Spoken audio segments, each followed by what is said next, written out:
Muy buenas y bienvenidos a Al Tanto, la tertulia semanal de The Objective, en una semana en la que una vez más las exclusivas de este diario han ido marcando la actualidad.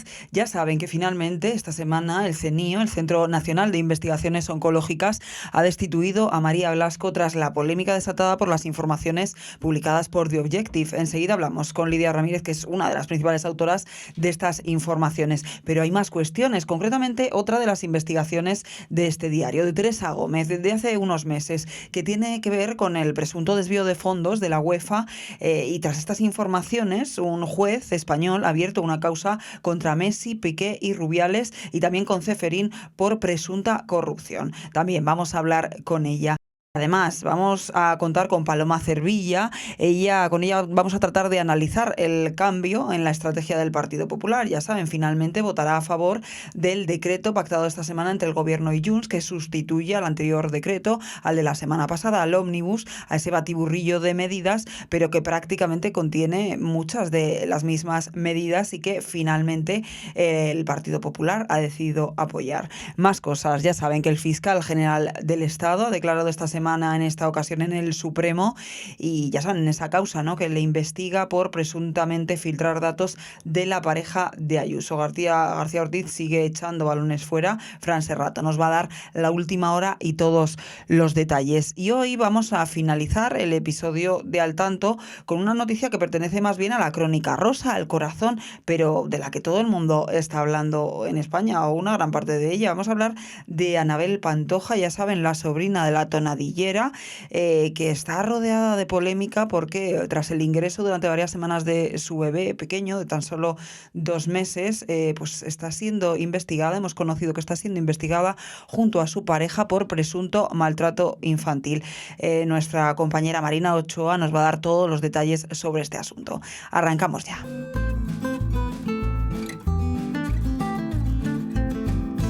Y arrancamos saludando a Álvaro Nieto. Álvaro, ¿qué tal? Muy buenas. ¿Qué tal? ¿Cómo estás, Rocío? Pues una semana, como decía al principio, marcada por la actualidad, pero marcada por la actualidad que vamos publicando en The Objective. Bueno, como todas las semanas, la verdad es Como que prácticamente es habitual. Tenemos un equipo de periodistas extraordinario que cada semana está aportando información exclusiva, de la que acaba hablando todo el país, afortunadamente. Y en concreto, pues yo estoy especialmente satisfecho esta semana, no porque hayan echado a una persona en concreto, sino porque como consecuencia de nuestras informaciones yo creo que hemos sido útiles a que se vayan poco a poco limpiando las instituciones de nuestro país, ¿no? Nos ha pasado ya más veces, pero en concreto hemos visto cómo hace unos días el patronato del Centro Nacional de Investigaciones Oncológicas destituía a la presidenta, a la directora de este centro, que se llama María Blasco, después de semanas de polémicas y de informaciones que fundamentalmente ha publicado The Objective. Es verdad que también pues, el diario ABC ha publicado cosas muy interesantes, y el diario El País también, pero fundamentalmente el grueso de las informaciones que han hecho caer a María Blasco pues se ha publicado aquí, y han sido informaciones que han dado fundamentalmente también las compañeras Teresa Gómez y Lidia Ramírez, a las que quiero felicitar públicamente, porque al final pues su trabajo ha derivado en esto. E insisto, nosotros nunca nos vamos a alegrar, por supuesto, de que le vaya mal a una persona en concreto, pero sí que es cierto que los hechos publicados en The Objective han sido lo suficientemente graves como para justificar que esta señora no siga ahí ni un minuto más. Y afortunadamente, pues yo creo que al final el patronato ha tomado la decisión correcta, y ahora pues tendrá que buscar un sucesor. Pero lo que no puede ser, como hemos contado aquí, es que la presidenta de este organismo cobre del ministerio del que depende el organismo por otro lado para una empresa suya, o se lleve de viaje al Ártico, nada más y nada menos que al Ártico, a su pareja y a su hijo. Tampoco se ha entendido por qué tiene que haber un área cultural o de arte, Lleno de obras de arte con millonarias. compra de obras de arte millonarias, en un centro del cáncer o de lucha contra el cáncer, que debería estar concentrando todos sus recursos y sus esfuerzos en investigar, como su nombre indica, todo lo que tiene que ver con la oncología. En fin, yo creo que una vez más se ha visto la utilidad que tiene el periodismo para sanear las instituciones y que una democracia funcione mucho mejor. Así que estoy muy contento y espero que, bueno, pues próximamente tengamos más exclusivas que nos permitan pues seguir poco a poco mejorando bueno, pues el funcionamiento de nuestras instituciones, que bastante maltrecho está ya de por sí. ¿Qué falta hace? Gracias, Álvaro. Si te parece, vamos a llamar ahora a una de sus autoras, a Lidia Ramírez, para que nos cuente qué ha pasado en estos días en el patronato, quién va a sustituirla y sobre todo hacer un repaso sobre esas exclusivas que ella ha venido contando estos días. Pero yo me voy porque tengo mucho trabajo, así que os dejo a vosotras solas. Vale, hasta luego, Álvaro. Adiós, gracias.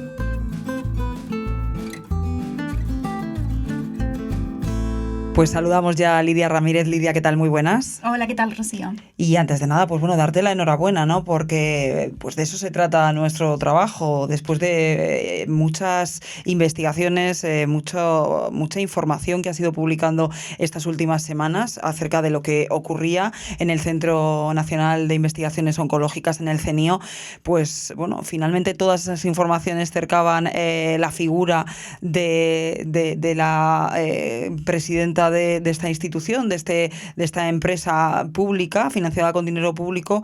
Y claro, finalmente, pues como han leído ustedes, como saben ustedes, el patronato del CENIO ha decidido pues cesarla.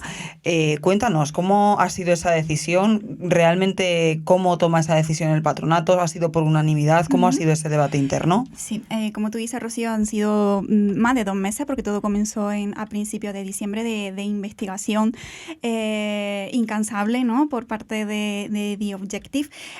Finalmente, como comentas, el miércoles el patronato se reunió para cesar, para tomar esta decisión del cese de María Blasco. Fue por unanimidad, los 15 miembros del patronato decidieron cesar a María Blasco después, como digo, de tantas informaciones, ¿no?, que venimos publicando en estas últimas semanas. Bueno, pues ha sido información analizada por el patronato y finalmente ha decidido cesar a María Blasco de su puesto, que lleva ocupando desde junio de 2011, o sea, 13-14 años al frente del CENIO, en una situación que ya, como venían denunciando los propios investigadores, era bastante inaguantable.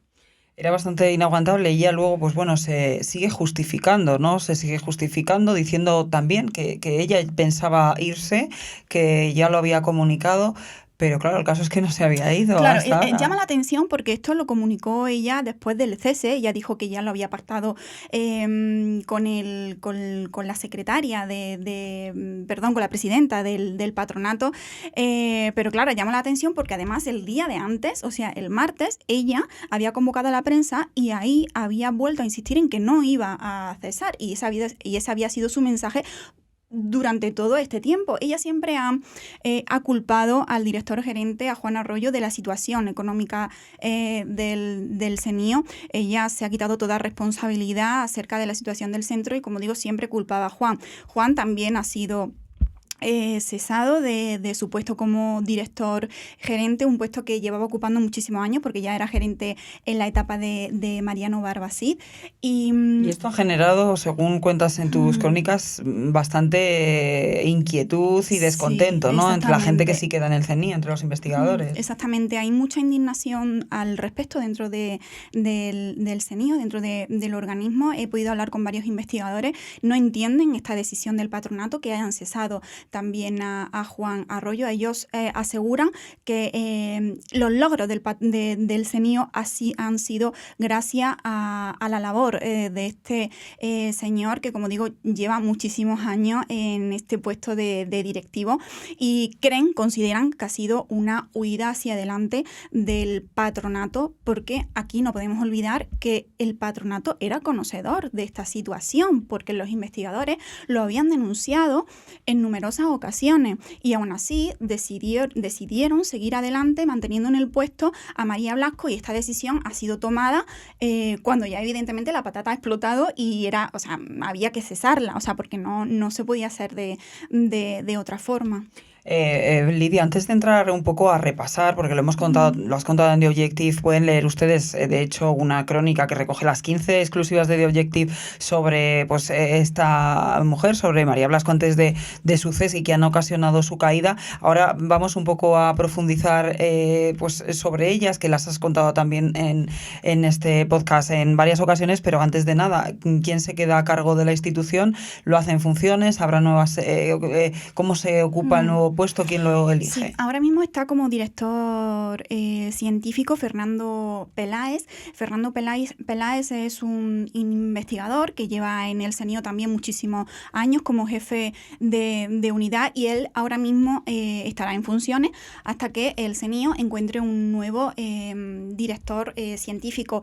El CENIO debe ahora buscar una nueva persona que quiera tomar las riendas de este organismo tal y como está la cosa hoy día, que no es nada fácil. Dirigir la batuta, ¿no?, del centro tal y como se encuentra en la actualidad. Claro, entre otras cosas lo has contado, es que las finanzas, los datos y las cifras de esta institución están en una situación bastante calamitosa. El CENIO presenta ahora un déficit de 4,5 millones de euros y también hemos podido contar cómo ha perdido una pérdida importante, ¿no?, de ingresos desde el 2011. Desde 2011 hasta la actualidad ha habido una disminución de ingresos del 23%. Esto, se debe a una fuga de talento muy importante del CENIO. Investigadores de talla, de prestigio internacional abandonaron el centro por precisamente choques con María Blasco, y esto se traduce en una pérdida de ingresos importante, hasta 12 millones de euros anuales según cálculo. Claro, es que es un panorama el que deja a María bastante complicado. Vamos a hacer ese repaso a algunas, ¿no?, de las cuestiones, y no vamos a hablar de las 15, las pueden leer ustedes en nuestro periódico digital, pero vamos a hablar algunas, ¿no?, de las más polémicas, como pues es el tema, por ejemplo, de las obras de arte, que ha sido muy comentado y quizá un poco el origen también de esta polémica, cómo explotó todo, que nadie comprendía cómo una institución dedicada a investigar sobre el cáncer dedicaba tales cantidades de dinero a viajes y a obras de arte, ¿no, Lidia? Sí, en diciembre pudimos conocer, a principios de diciembre, cómo se había destinado hasta 1 millón de euros aproximadamente en este programa, ¿vale?, en este polémico programa llamado CENIO Arte. Como dice Rocío, un programa que nada tiene que ver con la investigación oncológica y con el cáncer, que es el fin, ¿no?, de este organismo, que no olvidemos que es el centro, el mayor centro de investigación contra el cáncer en España. Dentro de ese programa CENIO Arte pudimos saber que había una serie de viajes como al Ártico, a Washington, a Mozambique, para exponer esa obra de arte por todo el mundo, ¿no? Algo que ha llamado mucho la atención y que ha indignado a mucha gente, lógicamente.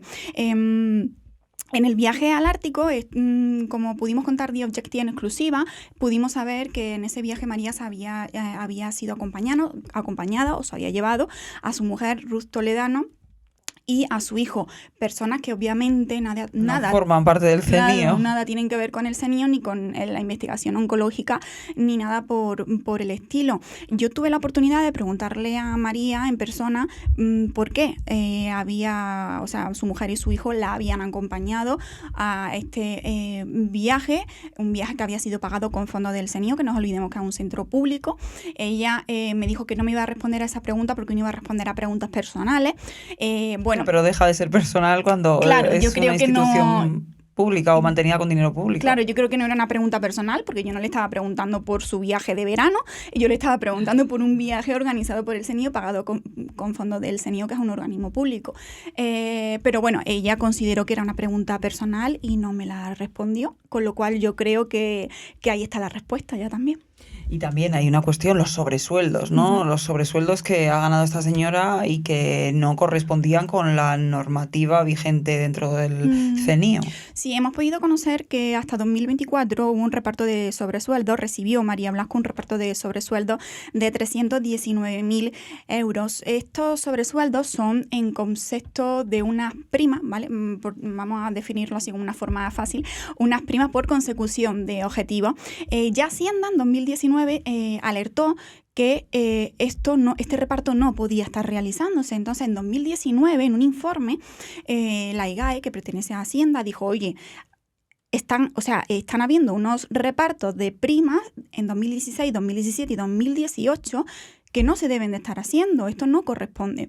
Pero, pese a ello, no solo no se devolvió ese dinero supuestamente indebido hasta 2019, sino que lo ha seguido cobrando hasta 2024, hasta el pasado ejercicio. Entonces son 319.000, según cálculo, según un informe que hemos podido consultar y que ha estado en posesión del patronato. María Blasco habría recibido 319.000 euros de sobresueldo, presuntamente de forma indebida. Y el contrato, Lidia, también cuentas que no es del todo correcto, Sí. que hay ahí también algunas cuestiones que bailan. Exactamente. El contrato de María Blasco es indefinido, ¿vale? De carácter indefinido, algo que va en contra de los estatutos del propio centro, porque los estatutos del centro lo que dice es que el contrato de los directivos del centro deben ser revisados cada 5 años, ¿vale? Precisamente para que no sea indefinido. Entonces, bueno, Hacienda ya alertó durante 3 años consecutivos que esto era irregular, que el contrato de María era irregular porque era indefinido y no podía ser. Como con el tema de los sobresueldos, oídos sordos, y el contrato de María pues ha sido indefinido hasta su cese del miércoles. Más cosas también, encargada de comunicación a dedo. Da la sensación que, bueno, que toda su práctica, pese a que nadie cuestione, y nunca se le ha cuestionado su valía, ¿no? Como científica, Sí, que es incuestionable, sí, como gestora de una institución que pues es tan importante como el Centro de Investigación del Cáncer, que recibe mucho dinero público y que ha perdido, como comentabas, hasta 12 millones por la fuga de científicos, por el malestar, ¿no? Con ella. Exactamente, sí, ha habido un malestar bastante grande dentro del centro, hasta el punto de que 7 personas, hemos podido conocer 7 investigadores de prestigio internacional que a día de hoy están en centros y en universidades internacionales haciendo su labor, que es investigar el cáncer y encontrar la cura contra el cáncer. Esas pérdidas las hemos tenido. Nosotros han ido de España para seguir investigando en otros sitios por precisamente esa incompatibilidad, ¿no? para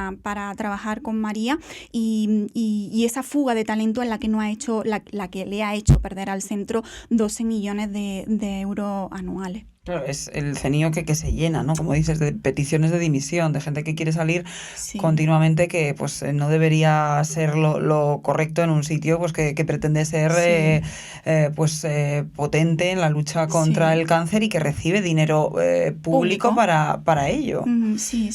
Hemos podido saber incluso que hay científicos que se han ido a centros de menor prestigio aquí en España, pero porque ahí sí disponían, por ejemplo, de las herramientas necesarias para poder investigar, porque se ha denunciado que no contaban ni siquiera en el centro, insisto, el mayor centro de investigación contra el cáncer de España, no contaban con las herramientas necesarias para poder trabajar. Por ejemplo, faltan microscopios confocales, que digamos es una herramienta que sin ellos los investigadores se quedan ciegos contra el cáncer porque no pueden trabajar.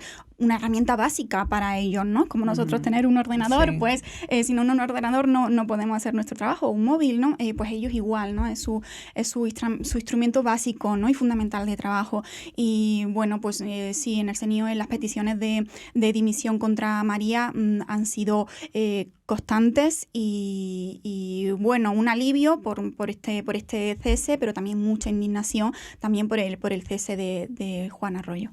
Por el cese de Juan Arroyo y al final también daños colaterales, ¿no? Pues hablábamos de Juan Arroyo y hablamos de todos los investigadores que se han ido del CENIO, que al final es inteligencia, capital humano, valor, valía, que pierde una institución como el CENIO para mejorar la lucha contra el cáncer, que desgraciadamente es un mal que nos afecta a todos, pero es que también la Asociación contra el Cáncer se ha visto afectada, ¿no? De manera colateral. Claro, al final la gente desconfía, Rocío, o sea, al final bueno, pues todos vamos apurados, llegamos apurados, ¿no? a fin de mes, y el dar 5, 20, 50 euros, destinarlos a una asociación o fundación que hace una labor tremenda, pero claro, cuando saltan noticias de este tipo, pues la gente ya desconfía y al final, pues sí, la Asociación Española contra el Cáncer nos pudo contar que no de forma masiva, pero sí habían notado una reducción de donaciones por parte de voluntarios. Ha habido ahí como una confusión, Asociación Española contra el Cáncer, Centro Nacional del Cáncer. Entonces, bueno, Al pues final la es una gente... asociación y Sí, dice, uy, lo quito. exactamente. Pues Lidia, como siempre, muchas gracias, enhorabuena por tu trabajo. Han sido, me Gracias. consta, unos meses de mucho trabajo incansable y sobre todo pues de ir, ¿no?, escarbando Sí. y viendo qué es lo que ocurría en el Centro de Investigación contra el Cáncer y finalmente pues la verdad se ha abierto camino, como en tantas La otras verdad asoma. cuestiones. La verdad ha asomado y de qué manera. Sí. Gracias, Lidia. A ti, Rocío.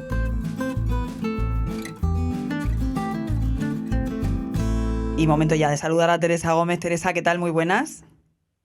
¿Qué tal? Muy buenas, Rocío. Y bueno, también enhorabuena. Antes teníamos aquí en estos micrófonos a Lidia Ramírez hablando de todo el tema del CENIO, temas que también has tratado tú, pero además de darte la enhorabuena, pues bueno, porque al final el periodismo, como venimos haciendo en The Objective, es esto, ¿no? Es sacar a la luz temas, situaciones, arrojar luz sobre los lugares donde no la hay y pues finalmente tienen desenlaces como el caso que hemos visto en el CENIO con la gestión bastante polémica y cuestionable de María Blasco y como el caso del que vamos a hablar ahora, Teresa, del que contaste la cuestión hace ya unos meses, creo recordar, ahora nos das más detalles y es el que corresponde a Messi, Piqué, Rubiales y Ceferín. Un juez español ha abierto una causa con el caso que tiene que ver con el presunto desvío de fondos de la UEFA, que fue desvelado por The Objective por ti pues hace unos meses. Creo recordar que en verano, ¿verdad, Teresa?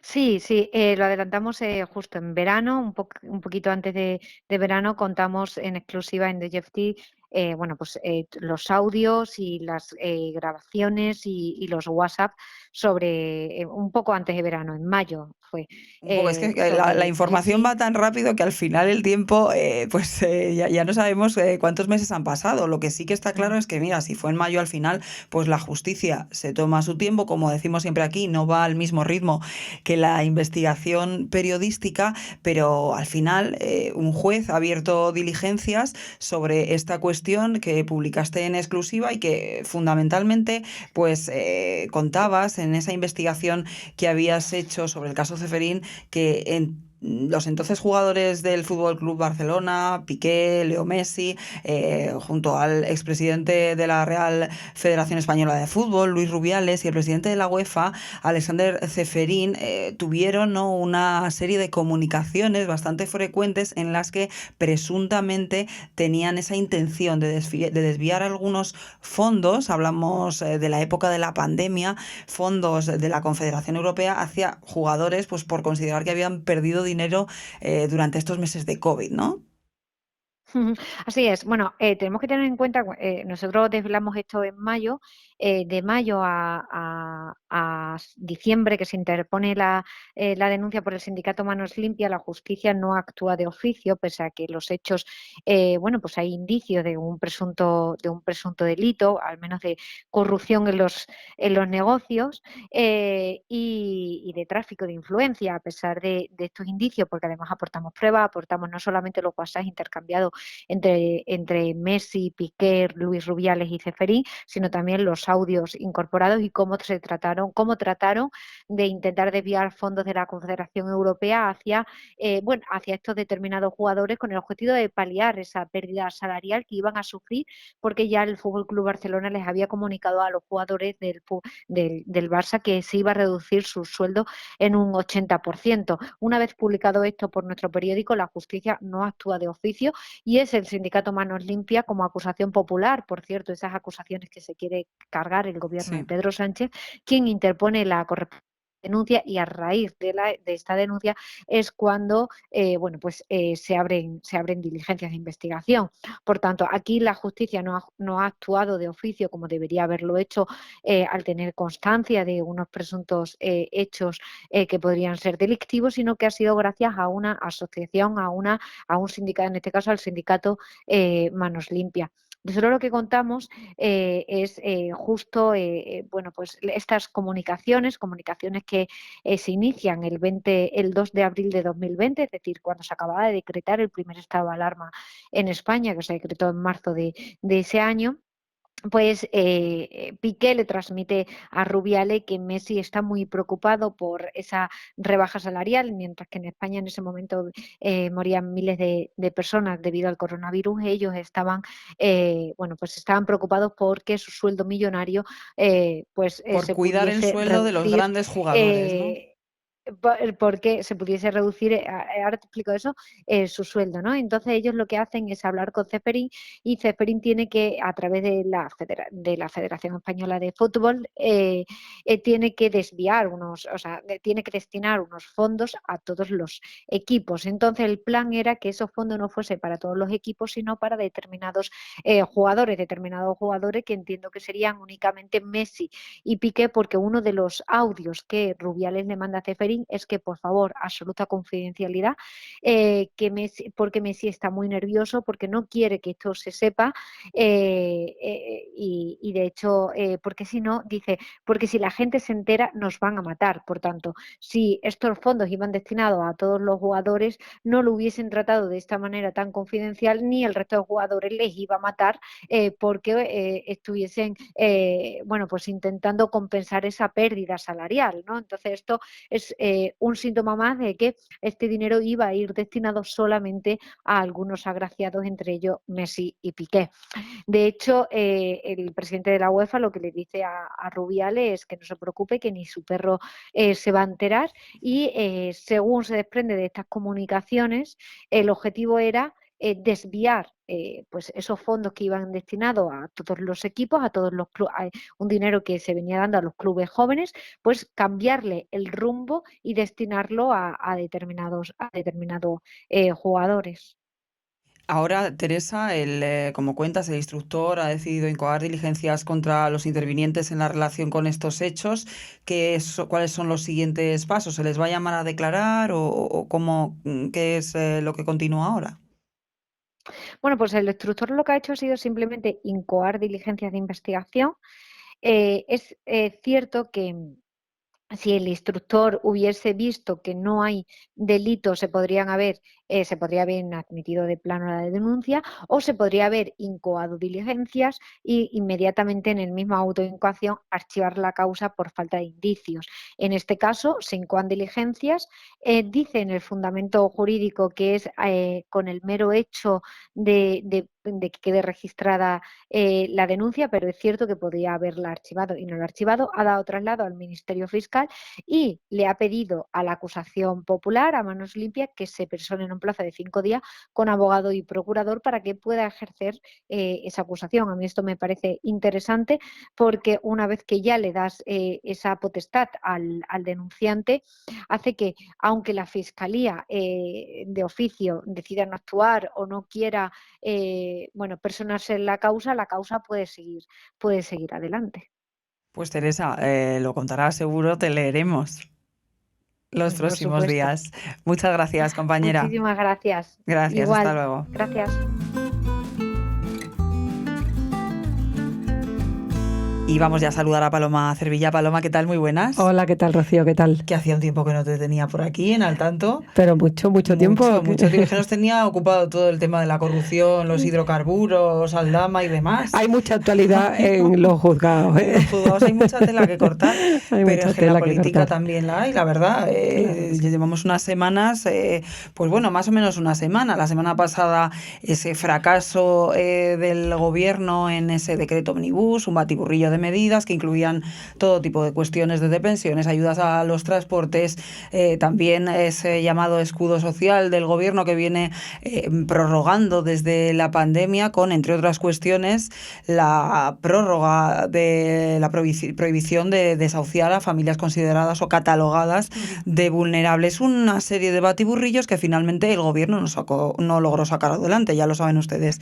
Y ahí se inicia una semana, unos días también intensos de cruces de acusaciones del Partido Popular, marcando una distancia y una posición muy férrea. No nos van a chantajear, nos han metido en este decreto todo tipo de cuestiones, están poniendo como rehenes a los pensionistas. Bueno, incluso tú lo has contado, el Partido Popular inició una recogida de firmas, ¿no? Uh-huh. Y de repente nos encontramos con que una semana después PSOE y Junts llegan a un acuerdo para sacar adelante, no todas, es verdad, pero sí muchas de las medidas que contenía ese acuerdo ómnibus, y de repente el PP cambia de opinión.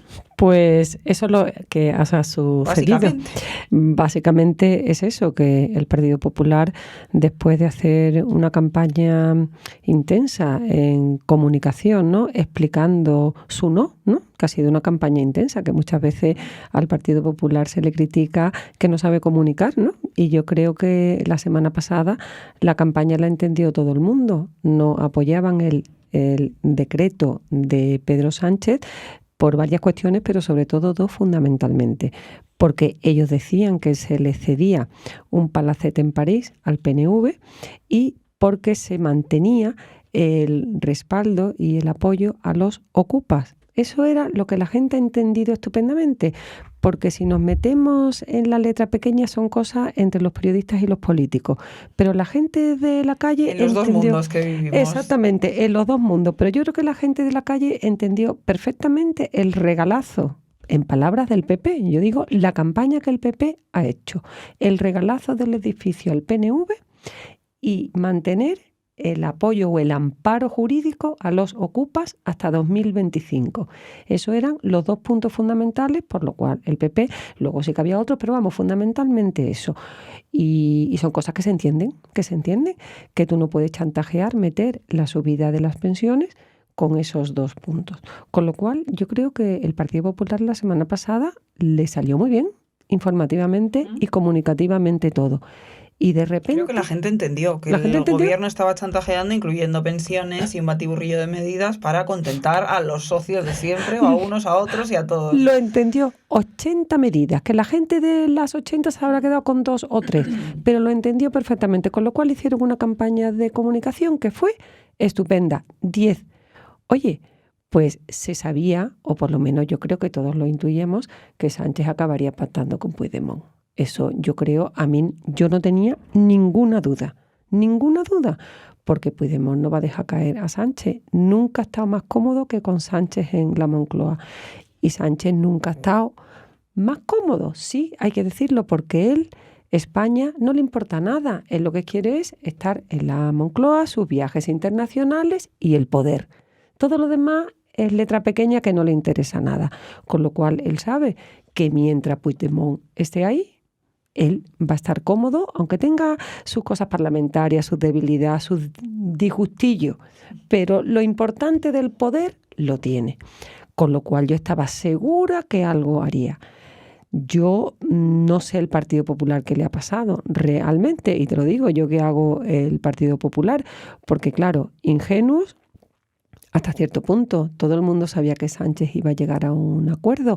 Si tú haces esa campaña informativa tan fuerte sobre dos puntos fundamentales, se supone que sabes que vas a haber un acuerdo y se supone que tú vas a mantener tu posición, ¿no? Que vas a mantener tu posición. Y de repente llega el acuerdo entre Sánchez y Puigdemont que todos esperábamos, y cuando todos esperábamos, o al menos yo y la ciudadanía, yo creo que una parte importante, que el Partido Popular se iba a mantener en su posición, pues hace un giro sideral y decide que ahora apoyo el nuevo decreto que mantiene 2 de los puntos fundamentales, aparte de otro, que ya eso es mucho debate, pero sobre todo los 2 puntos fundamentales de la cesión del edificio en París al PNV y la protección a los ocupas hasta el año 2025 en el decreto nuevo. Con lo cual, oh sorpresa, que cambia el voto. Claro, es que hasta los propios sindicatos habían convocado manifestaciones estos días pensando que el PP iba a mantener esa posición, como bien dices, como pensábamos todos. En los sindicatos, esto también son cosas que están pasando en esta era, que no pasaban desde luego en otros momentos, sindicatos haciendo manifestaciones en contra de la oposición, no en contra del gobierno. Es todo como raro. Pero claro, ahora entonces no sabemos contra quién se van a manifestar, si van a mantener o no esas manifestaciones, pero claro, era todo la intención poner el foco en el Partido Popular porque va en contra de los pensionistas y claro, el Partido Popular lo que argumenta, Paloma, es precisamente eso, que no quería, al final los pensionistas son muchos, es mucho voto, que no quería dejar tirado a los pensionistas, pero no tengo claro si esto lo va a entender el electorado, si lo ha entendido el electorado. Pues fíjate tú, yo creo que ahora mismo el electorado no lo ha entendido. Pero ¿qué pasa en el país ahora? Que la política va tan deprisa que una cosa tapa la otra. Hoy estamos hablando tú y yo sobre el cambio de voto del Partido Popular y a lo mejor esta noche o mañana por la mañana estamos hablando de un nuevo caso de corrupción, de un nuevo chantaje de Puigdemont a Sánchez, de un nuevo caso de corrupción que desvelamos en el periódico, de que la Fiscalía hay un batiburrillo allí con los emails que Álvaro García Ortiz, y lo de las pensiones ya es la prehistoria. O sea que eso es lo único que yo creo que puede salvar al Partido Popular, ¿no? Sí, porque además tú llevas muchos más años trabajando en esta profesión, cubriendo información política. Es que parece que hemos hecho de lo que es la normalidad algo anormal. Oye, los presupuestos generales del Estado siempre contenían precisamente esa revalorización de las pensiones. Ahora, como no hay presupuestos, tenemos esa normalidad y siempre el partido en la oposición, o casi siempre, solía votar, no me atrevo a decir siempre porque a lo mejor no ha sido siempre, pero en un número considerable mayoritario de veces el partido de la oposición en ese momento votaba en contra de los presupuestos generales del Estado que presentaba el partido que estaba en el gobierno y nadie les acusaba de no querer subir a los pensionistas. No, señores, que hacían oposición. Claro. Quiero decir, no sé si se está dejando el Partido Popular un poco llevar por la marea en la que estamos instaladas, del día a día y de lo que antes valía, ahora no vale. Bueno, yo creo que es que aquí hay un elemento que ha cambiado mucho la política porque Sánchez hace trampa. El tema de los pensionistas se pactaba en la Comisión del Pacto de Toledo. Nunca las pensiones salían de ahí, con lo cual cuando llegaban a los presupuestos estaban pactadas por los 2 principales partidos, por todos los partidos del arco parlamentario, con lo cual nunca había ninguna crispación ni ningún enfrentamiento, puesto que el debate se había hecho en esa comisión, se había hecho un acuerdo y ya iban automáticamente a los presupuestos. Pero ¿qué pasa ahora? Que Pedro Sánchez ha sacado las pensiones del consenso del arco parlamentario. Al sacarlo de ese consenso ya sí que es un elemento de crispación y de lucha entre los 2 grandes partidos. Es que Pedro Sánchez es un malabarista parlamentario y hay que decirlo así, a lo mejor es un poco fuerte, el Maquiavelo de la política, porque él sabe cómo hacer daño al contrario, sabe cómo utilizar y convertir a los pensionistas en rehenes de su política y claro, el Partido Popular aquí yo creo que peca un poco de ingenuo porque todo el mundo sabe lo que Pedro Sánchez hace con las pensiones, porque sabe que los pensionistas es mucho voto, es un arma muy importante para movilizar a la izquierda. Y entonces el Partido Popular yo creo que debe ser muy sensible a todas estas campañas vinculadas con los pensionistas. Yo, si hubiera sido ellos y voy a cambiar el voto, no hago esa campaña tan fuerte que hicieron la semana pasada justificando el no, porque claro, ahora los pensionistas estarán contentos, evidentemente, pero el electorado del PP, una parte del electorado del PP que quiere firmeza de su partido frente a los chantajes de Pedro Sánchez, el Partido Popular también sí que lo tenía fácil, porque tú puedes decir, es que seguimos en el chantaje y además que en estos 3 días hay un elemento nuevo, que se ha visibilizado a un Pedro Sánchez arrodillado con Puigdemont, con lo cual ahí tienes un argumento tan importante para incidir en la contradicción de Pedro Sánchez. Es que el día antes que hubiera un acuerdo, los ministros del gobierno decían que el decreto no se troceaba. Es que tienen tantos argumentos para haber justificado mantenerse en el voto o incluso la abstención que te hubiera permitido quedarte en una zona templada. Y ya por último, Paloma, el tema, pues otro de los temas polémicos, y lo hemos comentado, el tema de la ocupación, sobre todo fundamentalmente el fenómeno creciente de la inquiocupación, que es pues los inquilinos que en un momento, en una primera instancia, sí empiezan pagando al propietario, pero dejan de pagar, que es algo que es un fenómeno que ha ido creciendo, que es un fenómeno que denuncia de manera muy vehemente la plataforma de afectados contra la ocupación y la inquiocupación, y que va directamente relacionado, según ellos y según muchos expertos del sector inmobiliario, con ese decreto, ese escudo social llamado por el gobierno, que se ha ido prorrogando, que es no poder desahuciar de una vivienda, ya sea tu vivienda en propiedad, vivienda de un banco, vivienda de un gran tenedor, a una familia o a una persona que se considere vulnerable.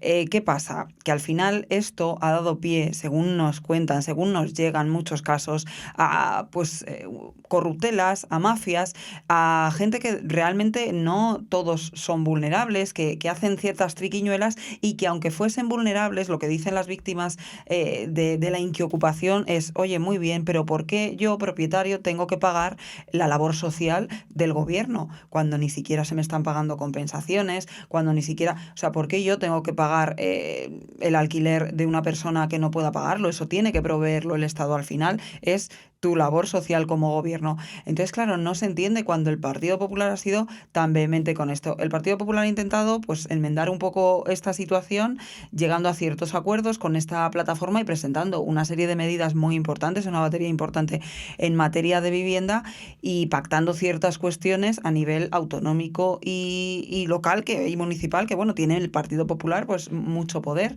Pero claro, al final el mensaje que das es el mismo, y la desprotección que quedan es la desprotección que quedan a nivel nacional.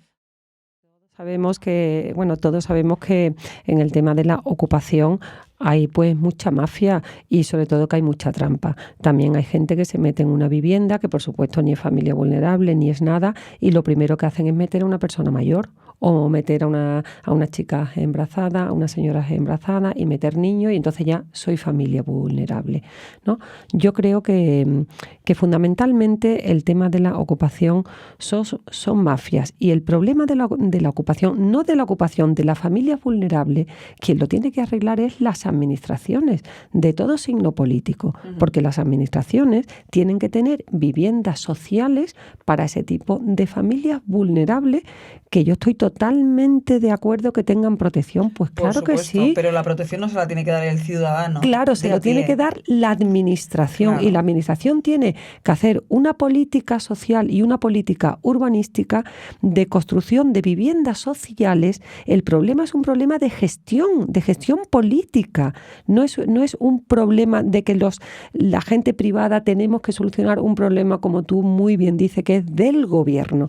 Es que al final es la labor social del gobierno y está recayendo sobre el propietario, que en muchas ocasiones acaba siendo el realmente vulnerable, porque al final no nos olvidemos que el 90% de los que tienen viviendas en alquiler en este país son particulares. Es un jubilado que quiere complementar su pensión, su jubilación, el jubilado que necesita ese dinero para poder subsistir y que se ha quedado sin poder recibirlo porque tiene una familia de inquiocupas en su vivienda. Y nos llegan al periódico historias verdaderamente dramáticas, muchas las hemos contado en las que realmente el vulnerable es el propietario. No digo que el otro no lo sea, pero el que está empezando a ser vulnerable ya es el propio propietario, que tiene que hacer cargo de esa vivienda, de todos los gastos de esa vivienda, de los procesos judiciales, más la vivienda en la que vive. A lo mejor es un dinero que necesita para la universidad de sus hijos o para pagar una residencia para sus padres. Y sobre todo que esos pisos de alquiler de gente de una clase clase media,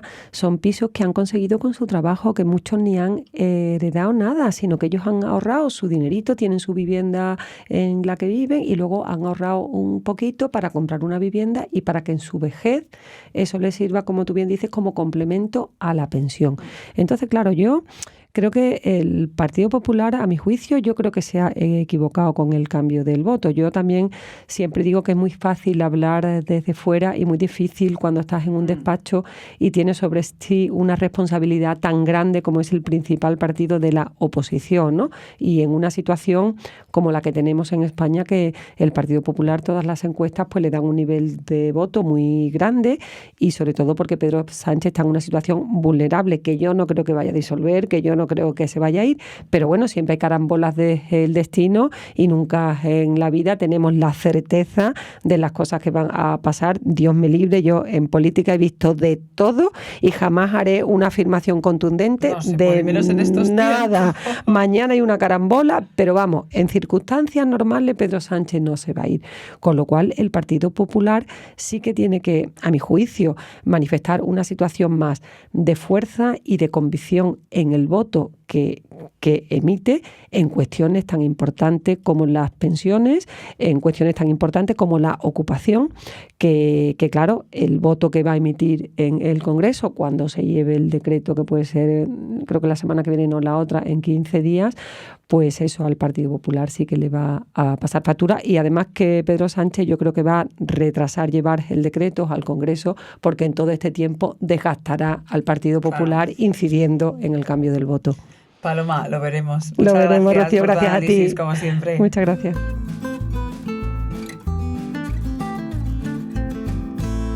Y una semana más saludamos a Fran Serrato. Fran, ¿qué tal? Muy buenas. Un placer estar contigo una vez más. Ya te estás haciendo habitual por la actividad que está teniendo el fiscal general del Estado en las últimas semanas. Me gusta sobre todo porque así paso tiempo contigo, porque estamos siempre desperdigados en bueno, pero en diferentes la sitios. También pasamos mucho tiempo juntos, pero, no tan juntitos, eso es verdad. Pero casi ni hablamos, hay tanto trabajo. Hay tanto trabajo, es que no nos dejan. No nos dejan.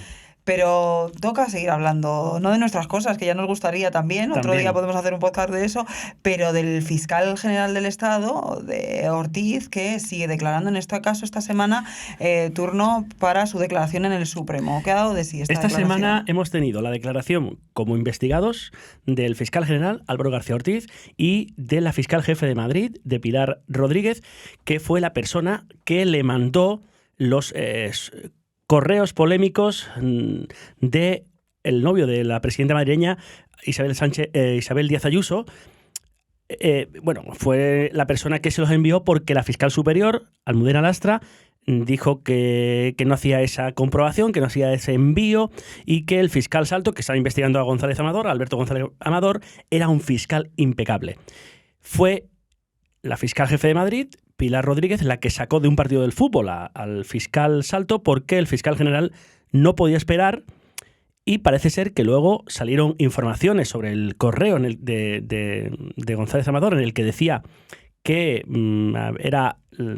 había cometido 2 delitos fiscales y que para evitar el juicio pues pedía un pacto de conformidad que el diario El Mundo la noche del 13 de marzo había dicho que había sido al revés, que había sido el Ministerio Público quien había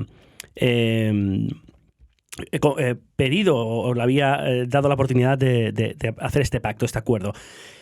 Para ganar el relato, palabras de García Ortiz, se envía una nota desde la Fiscalía, pero ante ciertos medios de comunicación tienen el correo polémico de González Amador, del novio de la presidenta madrileña, y esto para poner en contexto.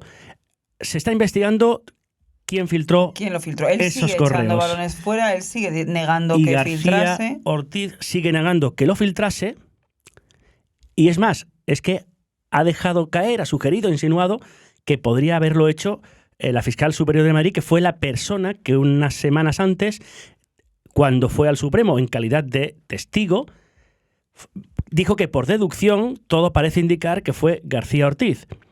Según el fiscal general, esto se debe a que, bueno, esta mujer estaría un poco dolida por ciertos elementos con la cúpula fiscal, entre ellas la salida, recordemos que Almudena Lastra fue una de las fiscales que salió en junio del 2023 de la Unión Progresista de Fiscales, de la que un día fue portavoz García Ortiz, por el dedazo del fiscal general para nombrar a su predecesora, a Dolores Delgado, como fiscal de sala de Memoria Democrática y Derechos Humanos.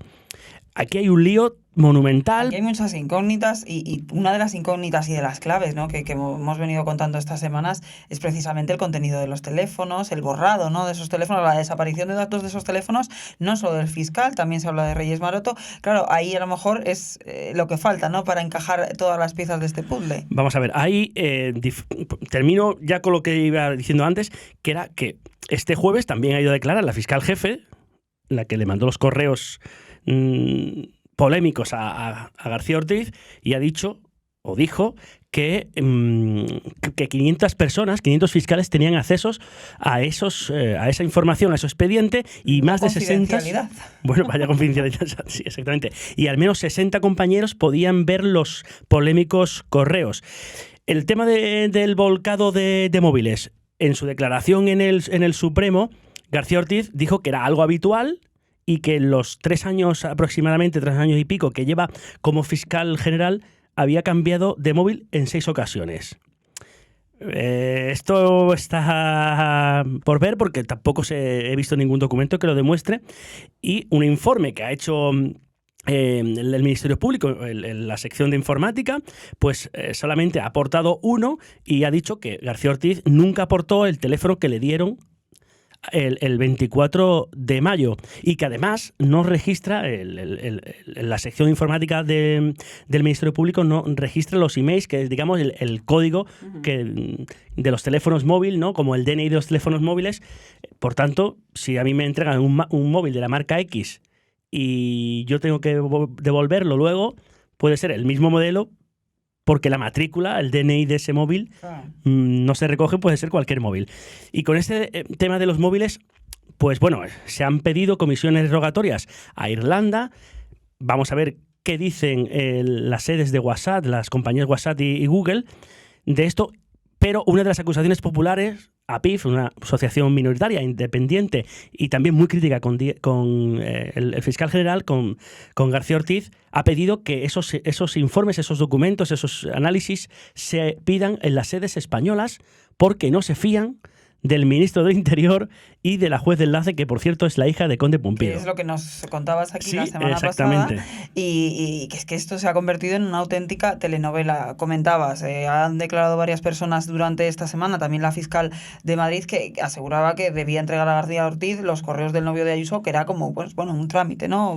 Bueno, la encargada de entregárselos era la fiscal superior, que es la persona de enlace con la provincia, la Comunidad de Madrid, pero Almudena Lastra, la fiscal superior, se negó, dijo que el fiscal Salto, el que investigaba al novio de Ayuso, era impecable, que no hacía falta hacer ese procedimiento, pero García Ortiz quería tener esos correos personalmente. Y entonces, en esa ecuación es donde entra Pilar Rodríguez, la fiscal jefe, que es la que pide los correos a Salto y el que se lo termina mandando a García Ortiz. Ella ha dicho que no tenía más remedio que enviarle los correos a García Ortiz, que era su superior directo, el jefe del Ministerio Público, y recordemos a la gente que nos escucha, que nos ve también ya, que bueno, que en la Fiscalía es un órgano totalmente jerárquico y ahí no hay posibilidad de discusión. Tienes que acatar órdenes, es como un poco el plano militar.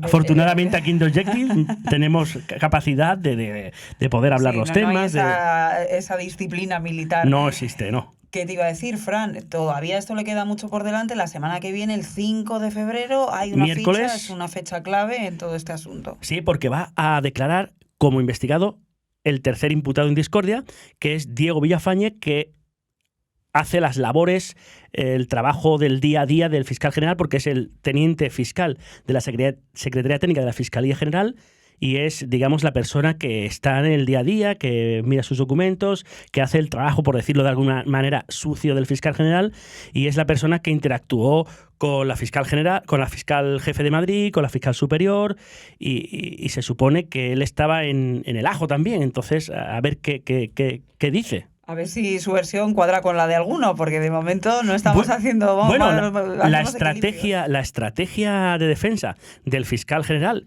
que, ojo, ya ha dejado caer que se vulneraron sus derechos fundamentales, y hay quien dice, bueno, si va a juicio y tal, si se han vulnerado sus derechos fundamentales, porque él pidió que el registro que le hicieron en el despacho el 30 de octubre no fuera legal, no fuera porque se vulneraron sus derechos. Entonces, si eso ocurre, el juicio a lo mejor, o está el posible juicio que se pueda derivar de esto, está en el aire. Y si ocurre, si hay sentencias y tal, incluso se puede llevar por vulneración de derechos fundamentales al Tribunal Constitucional. Pero para eso queda un mundo, eso queda muchísimo tiempo, y ni siquiera es seguro que vaya a haber juicio. Lo que sí es verdad que la estrategia de defensa del fiscal general y de la fiscal jefe de Madrid coinciden. Ninguno de ellos filtró nada, había mucha gente que pudo haberlo hecho, y además ambos han señalado también de cierta manera a la fiscal superior de Madrid, que también lo tenía, y que, bueno, como es un poco díscola, también sugieren que pudo hacerlo. Queda por saber al final, pues, quién dice la verdad, que es lo que nos gustaría saber a Eso todos. ya no nos compete. Nosotros contamos lo que sucede y el juez es el que tiene que decidir. Fran, como siempre, muchas gracias.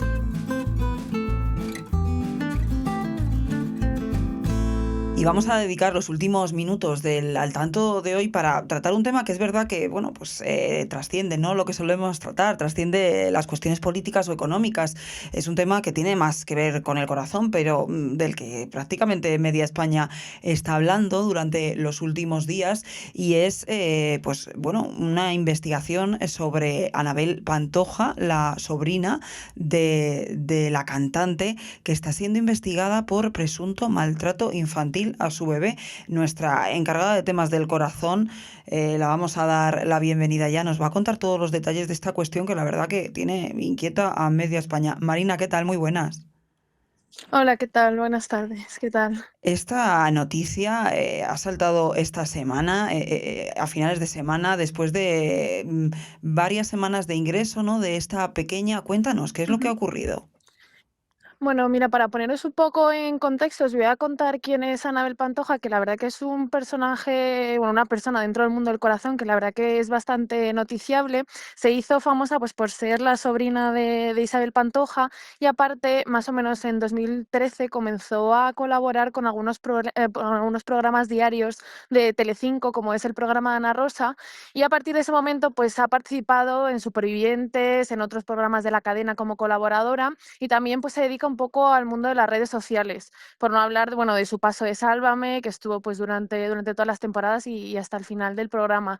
Y bueno, justamente en el mes de noviembre, hace apenas unos meses, tuvo a su primera hija, una niña que se llama Alma, con su pareja, con David Rodríguez, y bueno, parecía que todo iba normal. Ella compartía pues las imágenes con su hija en las redes sociales, bueno, como cualquier persona que se dedica a este mundo, y pues las alarmas empezaron a saltar a principios mediados de enero, porque de repente toda la familia Pantoja, tanto Isabel Pantoja como sus primos, Isapi y Kiko, se fueron corriendo más o menos en avión hasta Gran Canaria. Sorprendió porque no se esperaba ese movimiento, y bueno, y todo esto respondía al ingreso hospitalario de esta niña, que pues en ese momento tenía unos 40 días.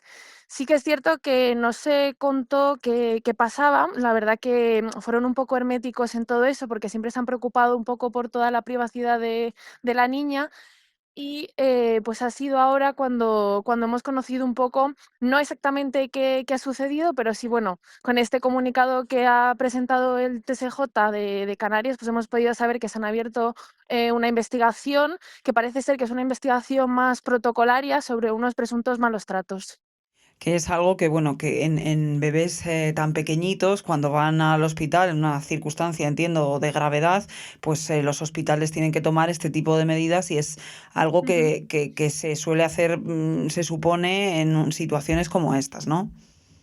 Ujú. Sí, o sea, lo que desprende el Tribunal Superior de Justicia de Canarias no es mucho más allá de todo, pues que es un mecanismo protocolario y que nada se sale de una situación que podría pasar con otro bebé que va pues por unos problemas concretos al hospital. Sí que es cierto que Anabel Pantoja ha colgado en su Instagram un comunicado que la verdad que ha sido bastante revelador porque ha querido pues poner un poco los puntos sobre las íes de todo lo que pasaba y se ha defendido de todas esas acusaciones de malos tratos y ha dicho que ellos confían y colaboran con la justicia desde el primer momento. Desde luego Porque, bueno, que... el día... Sí. Sí, Marina, continúa, perdona. No, digo que el pasado 27 de enero fueron a declarar ante juzgado, que también pues formaba parte de todo este proceso que se tiene que llevar a cabo. Bueno, veremos en qué queda esta investigación y esta cuestión. Lo cierto es que la verdad que tiene que ser muy dramático. Ya de por sí la situación tan complicada que pasan unos padres con un bebé tan pequeño en el hospital, una situación crítica, pero encima ser conocido, tener toda la prensa encima y que te estén investigando por maltrato infantil cuando puede ser una cuestión protocolaria, veremos en qué queda, pero la verdad que el asunto, pues bueno, pues tiene la pinta, Marina, de seguir llenando papel de revista durante las próximas semanas.